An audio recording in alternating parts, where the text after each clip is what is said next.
Every single day, more than 100,000 cargo ships carry almost everything that keeps the modern world running. Around 90% of global transportation happens entirely by sea. Without the system, the global economy would collapse almost immediately. The phone in our hand, the clothes we wear, even the food we buy in the supermarket, all of it depends entirely on the flow of global shipping and on one of the narrowest countries in the world, Panama.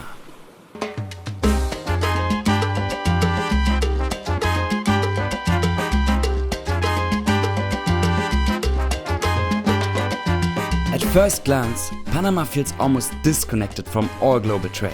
White beaches, Caribbean weather, dense tropical jungles.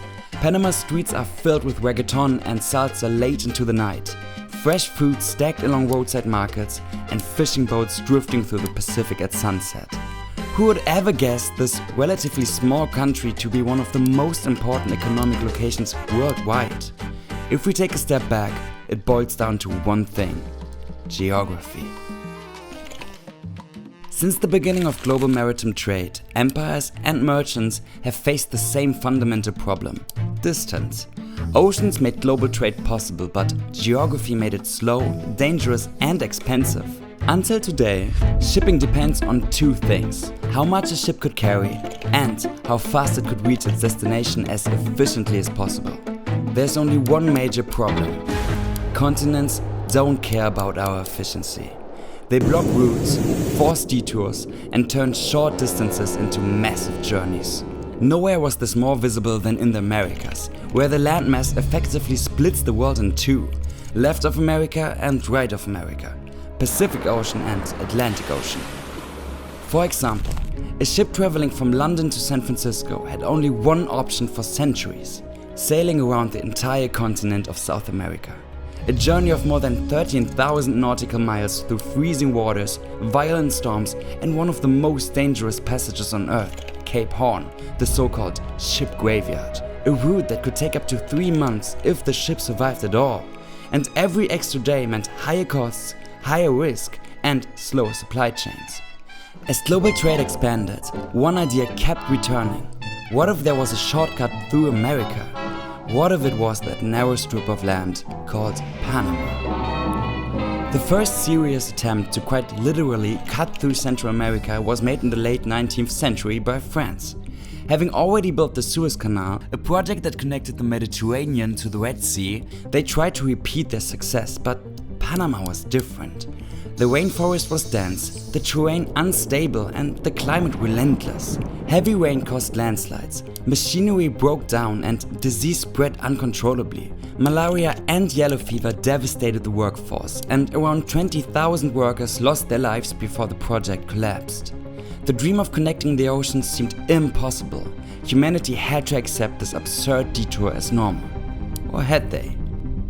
No matter how they looked at it, and no matter how often they tried to ignore it, avoiding the long journey around Cape Horn had become one of the most urgent logistical challenges of the early 20th century. America's economic and military influence was expanding rapidly.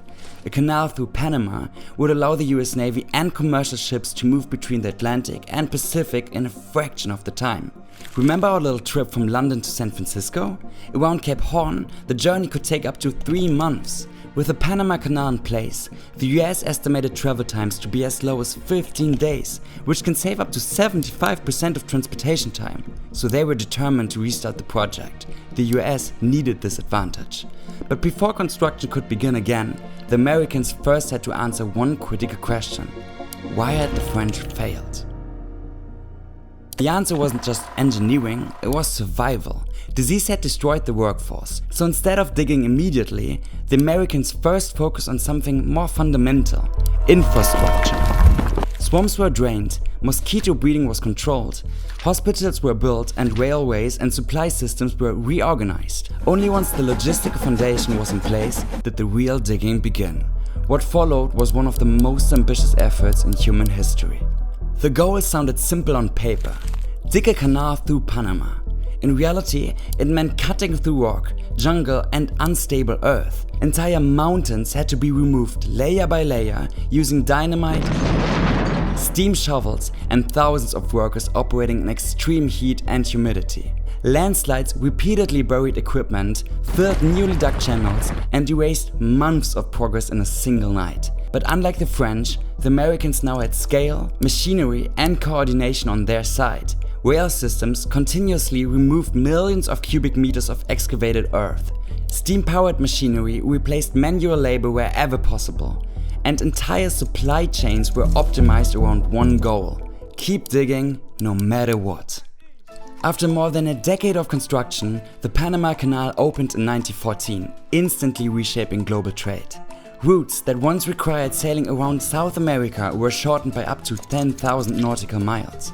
Journeys that took months could now be completed in weeks. Even today, the canal remains one of the most important trade routes in the world, handling tens of thousands of ships annually, 5% of global maritime traffic, and 40% of American cargo ships, especially between Asia and the East Coast.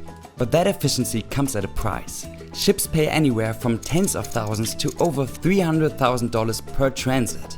And yet it remains worth it, because the alternatives, longer routes, higher fuel costs, and greater risks, are far more expensive. But the canal also reshaped Panama itself. It is estimated that it directly contributes around 5% of Panama's GDP. Every single year, billions of dollars flow through this narrow passage, and a significant part of that value stays in Panama through tolls, services, and logistical infrastructure. A small country controlling one of the most critical choke points in global trade. But nowadays, that control also comes with a fragile dependency. Every transit through the canal requires millions of gallons of fresh water to operate the lock system. And as we know, water is not endless. It comes directly from rainfall, stored in surrounding lakes and watersheds. In recent years, droughts have reduced water levels, forcing restrictions on ship traffic and increasing global shipping costs once again. What was once a perfectly engineered shortcut is still bound by the same force it was built to overcome: geography.